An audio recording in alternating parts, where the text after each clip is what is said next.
ಜಂಪಾಲೆ ಹಾಡೋಳೆ ಜಂಪಾಲೆ ಪಾಡೋಳೆ ಜಂಪಾಲೆ ದಣ್ಣಾದನಿಯೋಳೆ ಉಯ್ಯಾಲೋ ಬಣ್ಣದು ಉಯ್ಯಾಲೋ ಸಿರಿಗಂಧದಳಂಬದಿ ಉಯ್ಯಾಲೋ ಉಯ್ಯಾಲೋ ಬಣ್ಣದು ಉಯ್ಯಾಲೋ ಸಿರಿಗಂಧದಳಂಬದಿ ಉಯ್ಯಾಲೋ. VNTV ವೀಕ್ಷಕರಿಗೆ ನಮಸ್ಕಾರ. ವೀಕ್ಷಕರೇ, ಮಾನವನಾಗಿ ಹುಟ್ಟಿದ ಮೇಲೆ ಏನಾದರೂ ಒಂದಷ್ಟು ಸಾಧಿಸಬೇಕು, ಏನಾದರೂ ಒಂದಷ್ಟು ಸೇವೆಯನ್ನು ಮಾಡಬೇಕು, ಆಗಲೇ ಆ ಮಾನವ ಜನ್ಮ ಸಾರ್ಥಕ ಅಂತಂದೇಳಿ ಅನೇಕ ಜನ ಹಿರಿಯರು ಹೇಳಿದ್ದಾರೆ. ಆ ನಿಟ್ಟಿನಲ್ಲಿ ಯಾವುದೋ ಒಂದು ರಂಗವಾಗಲಿ, ಒಂದು ಸಮಾಜ ಸೇವೆಯಾಗಲಿ, ಕ್ರೀಡೆಯಾಗಲಿ, ಕಲೆಯಾಗಲಿ, ಹೀಗೆ ಯಾವುದೋ ಒಂದು ರಂಗದಲ್ಲಿ ತನ್ನನ್ನು ತಾನು ತೊಡಗಿಸಿಕೊಂಡಾಗ ತನ್ನ ಮಾನಸಿಕ ಜಂಜಾಟಗಳಿಂದ ಹೊರಗಡೆ ಬರ್ತಾನೆ. ವಿಶೇಷವಾಗಿ ಅದರಲ್ಲೂ ಕೂಡ ಜೀವನ ನಿರ್ವಹಣೆಗಾಗಿ ಏನೋ ಒಂದು ಕೆಲಸವಾದರೂ ಕೂಡ ಕಲೆಯಿಂದ ತನ್ನ ಮಾನಸಿಕ ಸ್ಥಿರತೆಯನ್ನು ಕಾಪಾಡಿಕೊಳ್ಳಲು ಸಾಧ್ಯವಾಗ್ತದೆ. ಆ ನಿಟ್ಟಿನಲ್ಲಿ ಒಬ್ಬ ಹಿರಿಯ ಕಲಾವಿದರು, ಅನುಭವಿ ಕಲಾವಿದರು, ಬಾಲ್ಯದಿಂದಲೇ ಕಲೆಯನ್ನ ಕರಗತ ಮಾಡಿಕೊಂಡು ಆ ಕಲೆಯೇ ಜೀವ ಎಂದು ನಂಬಿಕೊಂಡಿರುವಂತಹ ಒಬ್ಬ ಅತಿಥಿಗಳೊಂದಿಗೆ ನಮ್ಮ ಇವತ್ತಿನ ಕಾರ್ಯಕ್ರಮವನ್ನು ಆರಂಭಿಸೋಣ. ಆ ಅತಿಥಿಗಳಿಂದನೇ ಅವರ ಕಲಾ ಮತ್ತು ಅವರ ಸೇವೆಯ ಒಂದು ವಿಶೇಷತೆಯನ್ನು ತಿಳಿಯೋಣ. ಸರ್ ನಮಸ್ಕಾರ. ನಮಸ್ತೆ ಸರ್. ನಾಗರಾಜ್ ಅವರು ಮೂಲತಃ ಕಾಡುಗೊಲ್ಲರ ಸಂಸ್ಕೃತಿಯಿಂದ ಬಂದಂತಹ ಕಲಾವಿದರು, ಜೊತೆಗೆ ಉದ್ಯೋಗ ನಿರ್ವಹಣೆಯನ್ನು ಮಾಡಿಕೊಂಡು ಕಲೆಯನ್ನ ಬೆಳೆಸ್ಕೊಂಡು ಬರ್ತಿರ್ತಕ್ಕಂಥವ್ರು. ಮತ್ತೊಮ್ಮೆ ನಮ್ಮ ಈ ಕಾರ್ಯಕ್ರಮಕ್ಕೆ ನಿಮ್ಗೆ ಸ್ವಾಗತವನ್ನು ಕೋರ್ತಾ ಇದ್ದೀನಿ. ನಮಸ್ತೆ ಸರ್. ನಮಸ್ತೆ ಸರ್. ಹೇಗಿದ್ದೀರಾ ಸರ್? ಸರ್ ತುಂಬಾ ಚೆನ್ನಾಗಿದ್ದೀವಿ ಸರ್. ಸೊ ಸರ್, ನಾವು ಕಾಡುಗೊಲ್ಲರ ಒಂದು ಬುಡಕಟ್ಟು ಸಂಸ್ಕೃತಿಯಲ್ಲಿ ಬಹಳ ಬಡತನದ ಕುಟುಂಬದಲ್ಲಿ ನಾವು, ನಮ್ಮ ತಂದೆ ತಾಯಿಗೆ 5 ಜನ ಮಕ್ಕಳು, ಅದರಲ್ಲಿ 4ನೇ ಪುತ್ರನಾಗಿ ನಾನು 1981ರಲ್ಲಿ ನಾನು ಜೂನ್ ತಿಂಗಳಲ್ಲಿ 1ನೇ ತಾರೀಕು ಹುಟ್ಟಿದ್ದು. ಅಲ್ಲಿಂದ ಬಾಲ್ಯ ಬಹಳ ಕಡು ಬಡತನದಲ್ಲಿ ನಮ್ಮ ಜೀವನ ಸಾಗುತ್ತೆ. ಪ್ರಾಥಮಿಕ ಶಿಕ್ಷಣವನ್ನ ನಾನು ವೀರ್ಲಗೊಂದಿ ಗ್ರಾಮ, ನಮ್ಮ ಹುಟ್ಟೂರು ವೀರ್ಲಗೊಂದಿ ಗ್ರಾಮ, ಪಾವಗಡ ತಾಲೂಕಲ್ಲಿ ಮುಗಿಸ್ತೇನೆ. ಅದೇ ರೀತಿಯಾಗಿ ಹೈಸ್ಕೂಲನ್ನ ನಮ್ಮ ಪಕ್ಕದ ಗ್ರಾಮ ಗುಂಡಾರ್ಲಹಳ್ಳಿ MGM ಶಾಲೆಯಲ್ಲಿ ನಂದು ಹೈಸ್ಕೂಲು ಮುಗೀತದೆ. ಅದಾದ್ಮೇಲೆ PUC ಸಹ ಅದೇ MGM ಕಾಲೇಜಲ್ಲಿ ನಾನು ಗುಂಡಾರ್ಲಹಳ್ಳಿ ಗ್ರಾಮದಲ್ಲಿ ಮುಗಿಸ್ಕೊಳ್ತೀನಿ.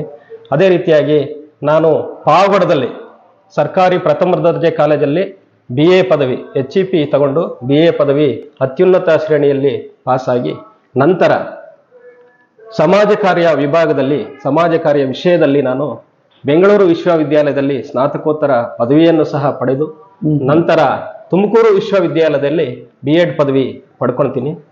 ಇಷ್ಟು ನನ್ನ ವಿದ್ಯಾಭ್ಯಾಸ ಜೀವನ ಹಾಗೆ ಸಾಗ್ತಾ. ಖಂಡಿತ ಒಳ್ಳೆ ಸರ್, ತುಂಬಾ ಸಂತೋಷ. ಒಳ್ಳೆಯ ವಿದ್ಯಾಭ್ಯಾಸವನ್ನೇ ಪಡೆದಿದ್ದೀರಾ. ಹಾಗಾಗಿ ಸೊ ಹೀಗೆ ನನ್ನ ವಿಷಯಕ್ಕೆ ನೇರವಾಗಿ ಬರೋಣ. ಈಗ ಕುಟುಂಬ ಎಲ್ಲ ಆರಾಮಾಗಿದ್ದೀರಾ? ಹೌದು ಸರ್, ಕುಟುಂಬ ಎಲ್ಲ ಈಗ ಆರಾಮಾಗಿದೆ. ಬಡತನ ಈಗ ನಮ್ಮಲ್ಲಿ 5 ಜನ ಮಕ್ಕಳಲ್ಲಿ 3 ಜನ ನಾವು ಸರ್ಕಾರಿ ಹುದ್ದೆಯಲ್ಲಿ ಇದ್ದೇವೆ. ಸೂಪರ್. ಒಬ್ರು 2ನೇ ಅಣ್ಣ, ಮೊದಲನೇವರು ತಮ್ಮಣ್ಣ ಅಂತ, ಅವರು ಹೈಸ್ಕೂಲ್ ಟೀಚರ್ ಆಗಿದ್ದಾರೆ. 2ನೇವರು ಗೋಪಾಲಣ್ಣ ಅಂತ, ಅವರು ಅಗ್ರಿಕಲ್ಚರ್ ಅಂದ್ರೆ ಕೃಷಿ ಮಾಡ್ಕೊಂಡು ಮನೆ ಕಡೆ ಇದ್ದಾರೆ. ಮತ್ತೆ 3ನೇವರು ಕೃಷ್ಣಪ್ಪ ಅಂತ, ಅವರು ಕುರಿ ಸಾಕಾಣಿಕೆ ನೋಡ್ಕೊಂತಾರೆ. 4ನೇವರು ನಾನು ನಾಗರಾಜು, ನಾನು ನೋಂದಣಿ ಮತ್ತು ಮುದ್ರಾಂಕ ಇಲಾಖೆಯಲ್ಲಿ ಗುಮಾಸ್ತರಾಗಿ ಕೆಲಸ ಮಾಡ್ತಾ ಇದ್ದೇನೆ. ಮತ್ತೆ 5ನೇವರು ಶಿವಣ್ಣ ಅಂತ, ಅವರು ಸರ್ವೇಯರ್ ಆಗಿ ಇಲ್ಲೇ ದೇವನಹಳ್ಳಿಯಲ್ಲಿ ಸರ್ವೇಯರ್ ಆಗಿ ಕೆಲಸ ನಿರ್ವಹಿಸ್ತಿದ್ದಾರೆ ಸರ್. ಕಲೆ ಹುಚ್ಚು ಅನ್ನೋದು ಯಾವಾಗ ಹುಟ್ಕೊಂತು ನಿಮ್ಗೆ ಅಂತ? ನೋಡಿ ಸರ್, ನಮ್ಮ ಬುಡಕಟ್ಟು ಸಮುದಾಯದಲ್ಲಿ ಕಾಡುಗೊಲ್ಲರಲ್ಲಿ ಈ ಜಾನಪದ ಕಲೆ ಅನ್ನೋದು ಹೇರಳವಾಗಿ ಇದೆ. ಈ ಜಾನಪದ ಒಂದು ಕಣಜ ಅಂತಾನೆ ಕರಿಬೋದು ಕಾಡುಗೊಲ್ಲರ ಒಂದು ಸಮುದಾಯದ ಒಂದು ಹಟ್ಟಿಗಳನ್ನ.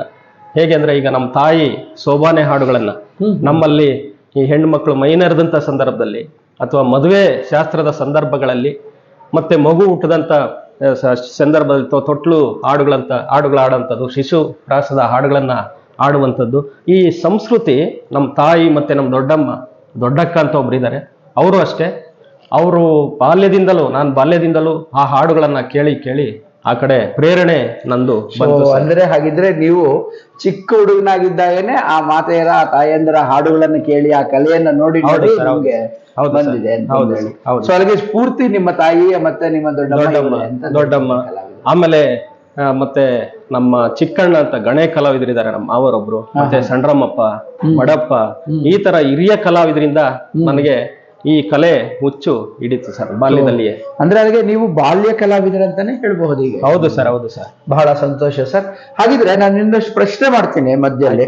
ಅದಕ್ಕೆ ಮುಂಚೆ ಒಂದು ಯಾವ್ದಾದ್ರು ಒಂದು ಹಾಡು ಹಾಡಬಹುದಾ ಅಂತಂದು ಹೇಳಿ. ಹೌದು ಸರ್, ಹಾಡ್ತೀನಿ, ಖಂಡಿತ ಹಾಡ್ತೇನೆ. ಈಗ 4ನೇ ತರಗತಿ ಕಲೆ ನಂದು ಪ್ರಾರಂಭ ಪಾದಾರ್ಪಣೆ ಕಲೆಗೆ ಯಾವಾಗ ಆಯ್ತು ಅಂದ್ರೆ 4ನೇ ತರಗತಿಯಲ್ಲಿ ನರಸಿಂಹಯ್ಯ ಅಂತ ಒಬ್ರು ಮಾಸ್ಟರ್ ಇದ್ರು ನಮ್ಗೆ. ಅವಾಗ ಜಂಬಾ ಕೊಚ್ಚಿದ ಉತ್ತರ ಕುಮಾರ ಅಂತ ಒಂದು ಪಾಠ ಇತ್ತು. ಹೌದು, ಅದರಲ್ಲಿ ನಾನು ಜಂಬಾ ಕೊಚ್ಚಿದ ಉತ್ತರ ಕುಮಾರನ ಪಾತ್ರದಲ್ಲಿ 4ನೇ ತರಗತಿಯಲ್ಲಿ ಫಸ್ಟ್ ನಾವು ಮೊದಲನೇ ಬಾರಿ ಕಲೆಗೆ ಪಾದಾರ್ಪಣೆ ಮಾಡಿದ್ವಿ. ಅದೇ ರೀತಿಯಾಗಿ 7ನೇ ತರಗತಿಯಲ್ಲಿ ವ್ಯಾಸಂಗ ಮಾಡ್ತಿರ್ಬೇಕಾದ್ರೆ ನಮ್ಮ ಉಪಾಧ್ಯಾಯರು ಜೊತೆ ಸೇರಿ ಒಂದು ಏಕಲವ್ಯನ ಪಾತ್ರವನ್ನ ನಿರ್ವಹಿಸಿದೆ. ಅದಾದ ನಂತರ ಒಂದು ಸಾಮಾಜಿಕ ನಾಟಕವನ್ನು ಸಹ ನಾನು ಮಾಡಿ ಅಲ್ಲಿ ಕಥಾನಾಯಕಿ ಪಾತ್ರ ಗೀತಾ ಪಾತ್ರವನ್ನ ಮಹಾತ್ಯಾಗಿ ನಾಟಕದಲ್ಲಿ ನಿರ್ವಹಿಸಿದೆ. ಅದು ಊರಿನ ಜನ ಎಲ್ಲ ಮೆಚ್ಚಿ 2-3 ಸಾರಿ ಅವರೇ ದೇಣಿಗೆ ಸಂಗ್ರಹ ಮಾಡಿ ಆ ನಾಟಕವನ್ನ ಮಾಡಿಸಿದ್ರು. ಅಲ್ಲಿಂದ ನನಗೆ ಕಲೆಗೆ ಪ್ರೋತ್ಸಾಹ ಸಿಕ್ತು. ಕಲೆಗೆ ಇನ್ನೂ ಹೆಚ್ಚು ತೊಡಗಿಸ್ಕೊಳ್ಳಕ್ಕೆ ಕಾರಣ ಆಯ್ತು. ಅಲ್ಲಿಂದ ಹೈಸ್ಕೂಲ್ ಮಟ್ಟದಲ್ಲಿ ವಿದ್ಯಾಭ್ಯಾಸ ಮಾಡ್ತಾ ಇರ್ಬೇಕಾದ್ರೆ ಈ ಸರ್ಕಾರಗಳು ನಡೆಸುವಂತ ಯುವಜನ ಮೇಳಗಳಿಗೆ ನನ್ನ ಪಾದಾರ್ಪಣೆ ಆಯ್ತು. ಮೊದಲಿಗೆ ನಾವು ಕೋಲಾಟ ಮತ್ತೆ ಬಯಲಾಟ ಆ ಯುವಜನ ಮೇಳಗಳಲ್ಲಿ ಭಜನೆ ಕಾರ್ಯಕ್ರಮಗಳಲ್ಲಿ ಸ್ಪರ್ಧೆಗಳಲ್ಲಿ ಭಾಗವಹಿಸ್ಲಿಕ್ಕೆ ಶುರು ಮಾಡಿದ್ವಿ. ಆ ಯುವಜನ ಮೇಳ ನಮ್ಗೆ ರಾಜ್ಯ ಮಟ್ಟದವರೆಗೂ ಕೊಂಡೋಯ್ತು. ಈ ಒಂದು ನನಗೆ ಖುಷಿ ಅನ್ಸೋದು ಆ ಯುವಜನ ಮೇಳ ನಮ್ಗೆ ಬುನಾದಿಯನ್ನ ಕಲೆಗೆ ಹಾಕೊಡ್ತು ಅಂತ ಅಂದ್ರೆ ಅನ್ಸ್ಬೋದು. ನಿಮ್ಮ ಕಲೆಯನ್ನ ಇನ್ನೊಂದಷ್ಟು ಪಯಣ ಸಾಗಿಸೋದಕ್ಕೆ ಈಸಿಯಾಗಿ ಎಳ್ಕೊಂಡು ಹೋಗಲಿಕ್ಕೆ ಯುವಜನ ಮೇಳ ಯುವಜನೋತ್ಸವಗಳು ಉಪಯುಕ್ತವಾಯಿತು ಅಂತ. ಅದೇ ರೀತಿ ಕಾಲೇಜುಗಳಲ್ಲಿ ಸ್ಪರ್ಧೆಗಳು, ಸಾಂಸ್ಕೃತಿಕ ಸ್ಪರ್ಧೆಗಳು ಮತ್ತೆ ವಿಶೇಷವಾಗಿ NSS ನನಗೆ ಬಹಳ ವೇದಿಕೆಗಳನ್ನ ಕೊಡ್ತು. NSS ಅಲ್ಲಿ ಜಿಲ್ಲಾ ಮಟ್ಟ, ವಿಶ್ವವಿದ್ಯಾಲಯ ಮಟ್ಟ ಮತ್ತು ರಾಜ್ಯ ಮಟ್ಟದ ಅನೇಕ ಹಬ್ಬಗಳಲ್ಲಿ NSS ಫೆಸ್ಟಿವಲ್ಗಳಲ್ಲಿ ನಾನು ಕಲಾ ಪ್ರದರ್ಶನಗಳನ್ನ ಮಾಡಿ ಆಯ್ಕೆಯಾಗಿ ನಮ್ಮ ಕಾಲೇಜಿಗೆ ವಿಶ್ವವಿದ್ಯಾಲಯ ಮಟ್ಟಕ್ಕೆ ನಾವು ಸಾಕಷ್ಟು ಬಹುಮಾನಗಳನ್ನು ಸಹ. ಬಹಳ ಸಂತೋಷ ಸರ್, ಬಹಳ ಸಂತೋಷ. ಬಟ್ ಈಗ ಹಾಗೆ ಹೇಳ್ತಾ ಇದ್ರಿ, ಯಾವುದೋ ಒಂದು ನಾಟಕದಲ್ಲಿ ಸ್ತ್ರೀ ಪಾತ್ರ, ಅದು ಕಥಾನಾಯಕಿ ಅಂತಂದೇಳಿ. ತ್ಯಾಗಿ ನಾಟಕದಲ್ಲಿ ಚಿಕ್ಕ ಮಗು ಪಾತ್ರ, ಅದು ಖಳನಾಯಕಿ. ಅಲ್ಲಿ ಖಳನಾಯಕಿ ಟ್ರಾಜಿಡಿ ಡ್ರಾಮಾ, ಅಲ್ಲಿಗೆ ಸ್ತ್ರೀ ಪಾತ್ರ ಕೂಡ ಮಾಡಿದ್ದೀನಿ. ಸೊ ಯಾಕೆ ಅಂತಂದ ಹೇಳಿದ್ರೆ ಒಂದು ರೀತಿಯ ಕಾಡುಗಲ್ಲರ ಸಂಸ್ಕೃತಿಯಿಂದ ಬಂದಂತಹ ಪೂರ್ವಜರ ತಾಯಿ, ದೊಡ್ಡಮ್ಮ, ಹೀಗೆ ಹಿರಿಯರ ಕಲೆಯನ್ನ ನೀವು ಕೂಡ ನೋಡಿ ಆಸ್ವಾದಿಸಿ ಅದನ್ನ ಕಲೆಯನ್ನು ಕೂಡ ನಾನು ಒಬ್ಬ ಕಲಾವಿದನಾಗಬೇಕು ಅನ್ನೋ ಒಂದು ನಿಮ್ಗೆ ಹುಚ್ಚು ಅಥವಾ ಆಸೆನೋ ಏನು ಜನಪದ ಭಾಷೆಯಲ್ಲಿ ಹುಚ್ಚು ಅಂತಾರೆ, ಹವ್ಯಾಸ ಅದು ಬಂತು. ಆ ನಂತರ ಯುವಜನ ಮೇಳಗಳಲ್ಲಿ ಭಾಗವಹಿಸಿದ್ರೆ ಅಂತ ಹೇಳಿದ್ರೆ, ಸೊ ಇದೆಲ್ಲ ಭಾಗವಹಿಸಿದ್ರೆ ಯಾವ್ದಾದ್ರು ಒಂದು ಹಾಡನ್ನು ಕೇಳಬಹುದಾ ನಾವೀಗ ಅಂತ? ನನ್ಗೆ ಬಹಳ ಪ್ರಿಯವಾದದ್ದು ಅಂದ್ರೆ ಕೋಲಾಟಗಳನ್ನ ಕಾಲೇಜುಗಳಲ್ಲಿ ಮತ್ತೆ ಹೈಸ್ಕೂಲ್ಗಳಲ್ಲಿ ಮತ್ತೆ ನಮ್ಮ ಸಮುದಾಯದಲ್ಲಿ ಈಗಿನ ಪೀಳಿಗೆಗೂ ಸಹ ಯಾವಾಗಾರು ಬಿಡುವು ಸಿಕ್ಕಿದಾಗ ನಾನು ಕೋಲಾಟ ಕಲಿಸ್ತಾ ಇರ್ತೇನೆ. ಅದರಲ್ಲಿ ನೋಡಿ, ಒಂದು ಜನಪದ ಅನ್ನೋದೇ ಬಾಯಿಂದ ಬಾಯಿಗೆ ಬಂದಿರೋಂಥದ್ದು ಸಂಪ್ರದಾಯ ನಿಜ. ಇಂಥ ಇದರಲ್ಲಿ ಕೋಲಾಟ ಒಂದು ಕೋಪ ಹಾಕುವಾಗ ನಾವು ತಾಳಗಟ್ಟಿಗೆ ಅಂತೀವಿ. ಹೋಗುತ್ತೀ ನಂಬಾಲು ಮರಿಯೇ, ನಾಳೆ ಹೋಗಿ ಬರುವೆನು ಸಂಘ ಏಳೆನ್ನ ಕಳಿಸೆ, ಹೋಗುತ್ತೀ ನಂಬಾಲು ಮರಿಯೇ. ಊರುಂಡು ಮಲಗಲಿ ಊರು ಸದ್ದಡಗಲಿ, ಕೇರುಂಡು ಮಲಗಲಿ ಕೇರಿ ಸದ್ದಡಗಲಿ, ತೋಟಿ ತಳವಾರೆದ್ದು ತಾನುಂಡು ಮಲಗಲಿ.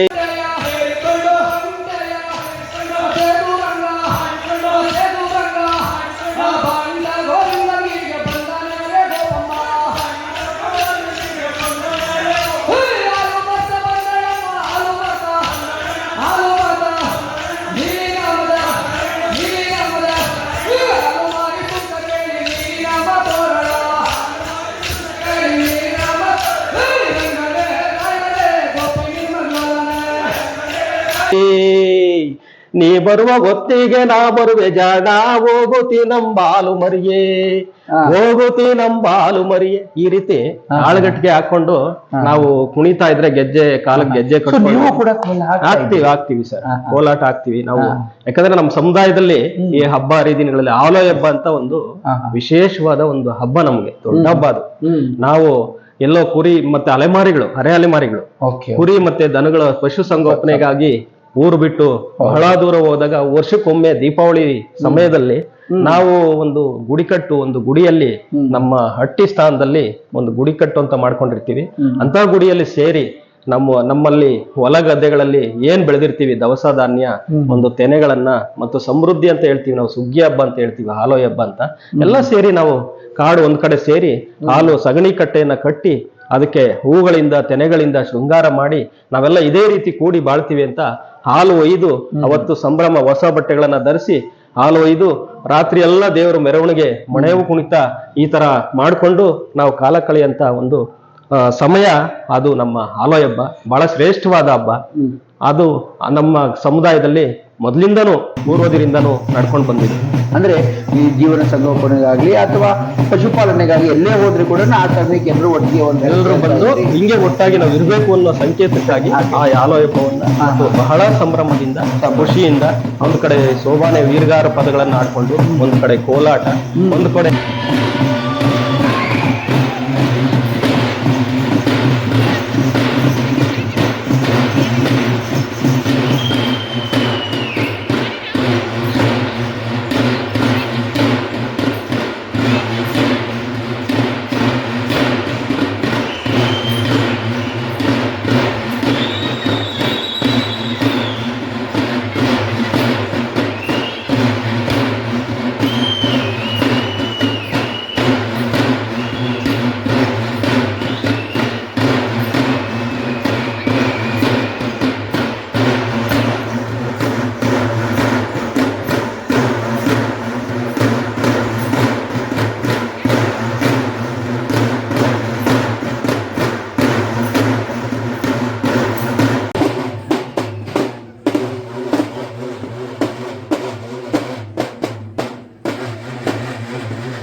ಅರೆ ವಾದ್ಯಕ್ಕೆ ಆ ದೇವರನ್ನ ಕುಣಿಸುವಂತದ್ದು, ಮತ್ತೆ ಮಣೆಯು ನೃತ್ಯ ಮಾಡಂತದ್ದು, ಅಲಗು ಕುಣಿತ ಮಾಡಂತದ್ದು, ಇದೆಲ್ಲ ಹಂಗೆ ನಿರಂತರವಾಗಿ ರಾತ್ರಿ ಎಲ್ಲ ಸಾಗ್ತಾ ಇರ್ತದೆ.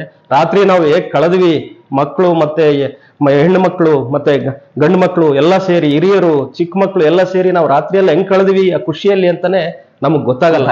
ಆ ರೀತಿಯಾಗಿ ನಮ್ಮ ಹಬ್ಬ ಸಾಗುತ್ತೆ. ನಾನು ಈಗಾಗಲೇ ಹೇಳಿದ್ರಿ ನೀವು ಕೋಲಾಟ ಅಂದ್ರೆ, ಈ ಕೋಲಾಟದಲ್ಲಿ ಸುಮಾರು ವಿಧಗಳಿದೆ. ಹೌದು ಸರ್, ತಾಳಗಟ್ಟಿಗೆ ಇದೆ, ಸಿಲ್ಗಟ್ಟಿಗೆ ಇದೆ, ಕೋಪ್ ಇದೆ, ಒಂದು ಬಾಗಿದೆ, ಎರಡು ಬಾಗಿದೆ, ಜಡೆ ಕೋಲಾಟ ಇದೆ, ಸಾಕಷ್ಟು ತರ ಇದೆ. ಕೆಲಷ್ಟು ಬಾರಿ ಒಂದು 30-40 ಬಗೆಯ ಕಾಡುಗೊಲ್ಲರ ಕೋಲಾಟವನ್ನ ನಾವು ಕಾಣ್ತೇವೆ.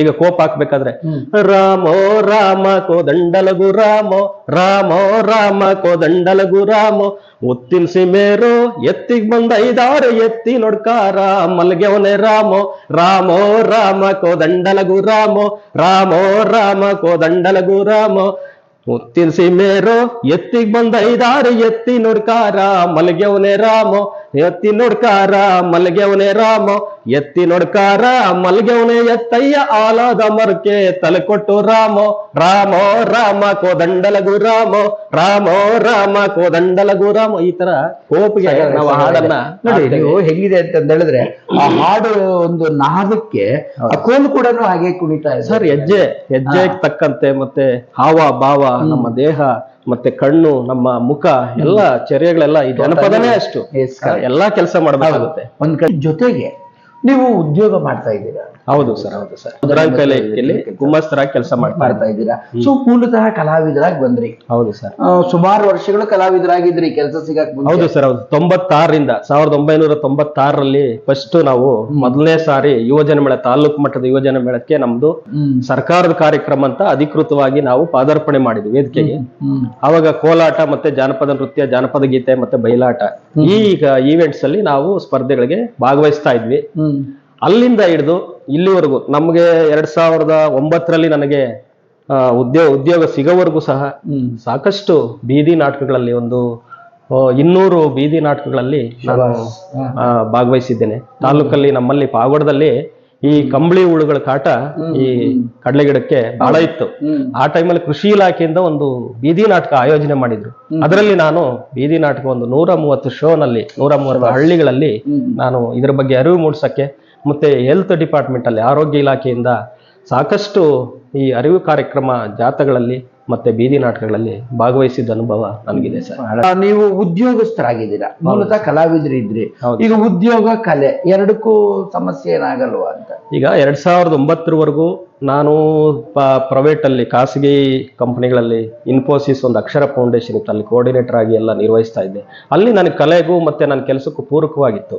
ಯಾಕಂದ್ರೆ ಆ ಕೋಆರ್ಡಿನೇಷನ್ ಸಮುದಾಯದಲ್ಲಿ ಕೆಲಸ ಮಾಡಬೇಕಾದ್ರೆ ಆ ಸಮುದಾಯಗಳಲ್ಲಿ ಆ ಕಲೆ ಮತ್ತೆ ಮಕ್ಕಳ ಜೊತೆಗೆಲ್ಲ ಕೆಲಸ ಮಾಡಬೇಕಾದ್ರೆ ಅಕ್ಷರ ಅಭ್ಯಾಸ ಇದೆಲ್ಲ ಮಾಡಬೇಕಾದ್ರೆ ಈ ಕಲೆನೂ ಒಂದು ಪಾರ್ಟ್ ಆಗಿತ್ತು. ಇದಾದ್ಮೇಲೆ ನಾನು ಗುಮಾಸ್ತನ ಕೆಲಸ ಮಾಡ್ಕೊಂಡ್ಮೇಲೆ ಸ್ವಲ್ಪ ಸ್ಟಾರ್ಟಿಂಗ್ ಅಲ್ಲಿ ನನಗೆ ಮೊದಲು ಸ್ವಲ್ಪ ಕಷ್ಟ ಆಗೋದು. ಯಾಕಂದ್ರೆ ಅಲ್ಲಿ ಕೆಲಸ ಕಲಿಬೇಕಾಗಿತ್ತು, ನನಗೆ ಪ್ರೊಬೇಷನರಿ ಟೈಮು ಇದೆಲ್ಲ ಇರುತ್ತೆ, ಅಲ್ಲಿ ಕೆಲಸ ಕಲಿಬೇಕಾಗಿತ್ತು. ಒಂದು 4-5 ವರ್ಷ ನನ್ನ ಕಲೆಯಲ್ಲಿ ಭಾಗವಹಿಸಕ್ ಆಗ್ಲಿಲ್ಲ.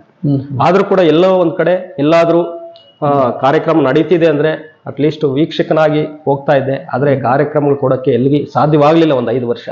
ಅದಾದ್ಮೇಲೆ ನನಗೆ ನಿಧಾನಕ್ಕೆ ಈ ಕೆಲಸ ಎಲ್ಲ ಕಲ್ತ್ಕೊಂಡ್ಮೇಲೆ ಈ ಬಿಡುವಿನ ವೇಳೆಯಲ್ಲಿ ಕೆಲಸದ ಅವಧಿ ಮುಗಿದ ನಂತರ ಸಂಜೆ ಕಾರ್ಯಕ್ರಮಗಳು ಯಾವಾದ್ರೂ ಇದ್ರೆ, ಅಕಸ್ಮಾತ್ ರಜೆ ದಿನಗಳಲ್ಲಿ ಯಾವ್ದಾದ್ರು ಕಾರ್ಯಕ್ರಮ ಆಯೋಜನೆ ಇದ್ರೆ, ಯಾರೋ ಸ್ನೇಹಿತರು ತಿಳಿಸಿದ್ರೆ, ಸಂಘ ಸಂಸ್ಥೆಗಳವರು ಟ್ರಸ್ಟ್ನವರು ಕರೆದ್ರೆ ಅಂತ ಟೈಮಲ್ಲಿ, ಮತ್ತೆ ರಜೆಗಳ ದಿವಸ ಯಾವ್ದಾದ್ರು ಕಾರ್ಯಕ್ರಮ ಇದ್ರೆ ಹೀಗೆ ನಾನು ನಿಧಾನಕ್ಕೆ ಕಾರ್ಯಕ್ರಮಗಳಲ್ಲಿ ಭಾಗವಹಿಸಕ್ಕೆ ಪ್ರಾರಂಭ ಮಾಡಿದೆ.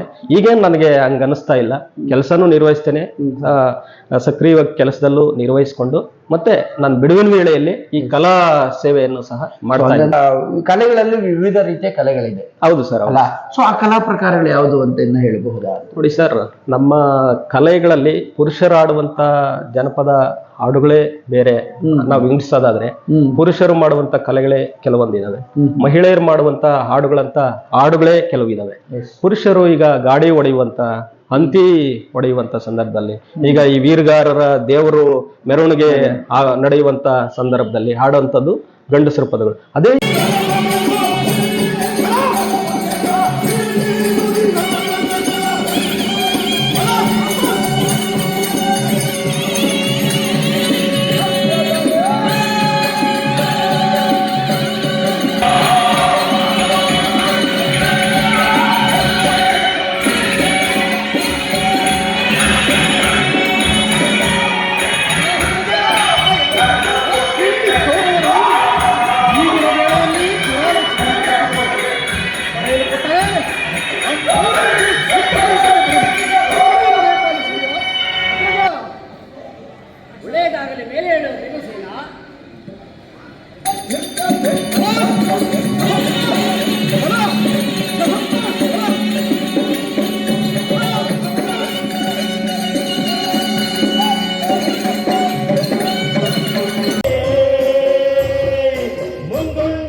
ಹೆಂಗಸರ ಪದಗಳು ಈ ಕೃಷಿ ಕಾಯಕದಲ್ಲಿ ತೊಡಗಿರುವಂತ ಸಂದರ್ಭದಲ್ಲಿ ಅವರು ಕಷ್ಟ ಕಾರ್ಪಣ್ಯ ದೇಹ ದಣಿಸಿರುವಂತ ಸಂದರ್ಭದಲ್ಲಿ ಆ ದಣಿವನ್ನ ಆರಿಸಿಕೊಳ್ಳಲಿಕ್ಕೆ, ನಾಟಿ ಮಾಡುವಂತ ಸಂದರ್ಭದಲ್ಲಿ ದಣಿವನ್ನ ಆರಿಸಿಕೊಳ್ಳಲಿಕ್ಕೆ ಈ ಹೆಣ್ಣು ಮಕ್ಕಳು ಆಡುವಂತ ಹಾಡುಗಳು, ನಾಟಿ ಪದಗಳು ಮತ್ತೆ ಸುಗ್ಗಿ ಪದಗಳು, ಮತ್ತೆ ವಿಶೇಷವಾಗಿ ಅವರು ಒಂದು ಕಡೆ ಸೇರಿದಾಗ, ಒಂದು ಸಮೂಹ ಪ್ರಜ್ಞೆ ಇರುವಂತ ಎಲ್ಲಾ ಮಹಿಳೆಯರು ಒಂದ್ ಕಡೆ ಸೇರಿದಾಗ ಈ ಹೊಸಿಗೆ ಕಾರ್ಯಕ್ರಮಗಳಲ್ಲಿ, ಹೆಣ್ಣು ಮಕ್ಕಳ ಹೊಸಿಗೆ ಕಾರ್ಯಕ್ರಮಗಳಲ್ಲಿ ಮತ್ತೆ ಮದುವೆ ಶಾಸ್ತ್ರದ ಸಂದರ್ಭಗಳಲ್ಲಿ ಈ ಹೆಣ್ಣು ಮಕ್ಕಳು ಆಡುವಂತ ವಿಭಿನ್ನವಾದ ಹಾಡುಗಳು. ಯಾಕೆಂದ್ರೆ ಹೆಣ್ಣು ಮಕ್ಕಳು ಜನಪದದಲ್ಲಿ 90% ಹೆಣ್ಣು ಮಕ್ಕಳೇ ಈ ಜನಪದದ ಪಿಲ್ಲರ್ಗಳಂತ ನಾವ್ ಹೇಳ್ಬೋದು. ಕರೆಕ್ಟ್. ಈ ಜನಪದ ಹರಡಿರೋದು ಹೆಣ್ಣು ಮಕ್ಕಳೇ, ನಿಜ, ಬಾಯಿಂದ ಬಾಯಿಗೆ ಹರಡಿದ್ದೆ. ಒಂದೊಂದು ಕಲೆಯನ್ನ ಬಳಸ್ತಾರೆ, ಒಂದೊಂದು ಸಮಯದಲ್ಲಿ ಒಂದೊಂದು ಕಲೆ ಅಂತ ಹೇಳಿದ್ರೆ. ಹೌದು ಸರ್. ಈ ಕಲಾ ಪ್ರಕಾರಗಳು ವಿಭಿನ್ನವಾಗಿದೆ ನೀವು ಹೇಳೋ ಪ್ರಕಾರ. ಹೌದು ಸರ್, ಹೌದು ಸರ್, ವಿಭಿನ್ನವಾಗಿದೆ. ಈಗ ವೇದಿಕೆ ಕಾರ್ಯಕ್ರಮ ಕಲಾ ಪ್ರಕಾರನೇ ಬೇರೆ, ವೇದಿಕೆಯಿಂದ ಆಚೆ ನಮ್ಮ ಸಮುದಾಯದಲ್ಲಿ ಮಾಡುವಂತ ಕಲಾ ಪ್ರಕಾರಗಳೇ ಬೇರೆ ಇರ್ತವೆ. ಈಗ ವೇದಿಕೆ ಮೇಲೆ ಉದಾಹರಣೆಗೆ ಬಯಲಾಟ, ದೊಡ್ಡಾಟ, ಸಣ್ಣಾಟ, ಶ್ರೀಕೃಷ್ಣ ಪಾರಿಜಾತ, ಈ ತರದ್ದು ಎಲ್ಲ ವೇದಿಕೆಗಳಲ್ಲಿ ಮಾತ್ರ ಹಟ್ಟಗಳನ್ನ ಕಟ್ಟಿ, ಹಿಂದೆ ಹಟ್ಟ ಅಂತ ಕರಿತಿದ್ವಿ, ಆ ಹಟ್ಟ ವೇದಿಕೆಗಳನ್ನ ಕಟ್ಟಿ ಅಲ್ಲಿ ಅಭಿನಯ ಮಾಡುವಂತ ಊರಿನ ಜನ ಎಲ್ಲ ಕುತ್ಕೊಂಡು ಮಾಡುವಂತ ಒಂದು ಬಯಲಾಟ ನಾವು ನೋಡ್ತಾ ಇದ್ವಿ. ಇದನ್ನ ವೇದಿಕೆ ಕಾರ್ಯಕ್ರಮ. ವೇದಿಕೆ ಬಿಟ್ಟು ಹೊರಗಡೆ ಅಂದಾಗ ಈಗ ಸಮುದಾಯದ ಮಧ್ಯದಲ್ಲಿನೇ ಈ ಸೋಬಾನೆ ಪದಗಳಿರ್ಬೋದು, ಜಾನಪದ ಹಾಡುಗಳಿರ್ಬೋದು, ಜಾನಪದ ನೃತ್ಯಗಳಿರ್ಬೋದು, ಕೋಲಾಟ ಇರ್ಬೋದು, ಡೊಳ್ಳು ಕುಣಿತ ಇರ್ಬೋದು, ವೀರಗಾಸೆ ಇರ್ಬೋದು, ಈ ತರ ಅನೇಕ ಕಲಾ ಪ್ರಕಾರಗಳು. ಬೆಳಗ್ಗಿಂದ ಈ ದ್ರೌಪದಿ ವಸ್ತ್ರಾಭರಣ ಅಂತ ಒಂದು ಬಯಲಾಟ ಇದೆ. ಧರ್ಮರಾಯ ಜೂಜಾಡಿ ಸರ್ವಸ್ವವನ್ನು ಕಳ್ಕೊಂಡಿರ್ತಾನೆ, ತನ್ನ ಐವರನ್ನಲ್ಲದೆ ಮುಕುಟಮಣಿ ಅಂತ ಒಪ್ಪುವ ಪಾಂಚಾಲಿಯನ್ನು ಸಹ ಅವನು ಸೋತಿರ್ತಾನೆ ಕೌರವರೊಂದಿಗೆ ಜೂಜಾಡಿ, ಶಕುನಿಯ ಕಪಟ ಮೋಸದಿಂದ. ಅಂತ ಟೈಮಲ್ಲಿ ಬಂದು ಈ ಅರ್ಜುನ ಮತ್ತು ಭೀಮನಿಗೆ ಧರ್ಮರಾಯ ಯಾವ ರೀತಿ ಹಾಡಲ್ಲಿ ಹೇಳ್ತಾನೆ ಅಂದ್ರೆ, ಏನೆಂದು ಹೇಳಲಯ್ಯೋ ತಮ್ಮನೆ ಭೀಮ ಮಾನಾಗಿನದ ಸುದ್ದಿಯ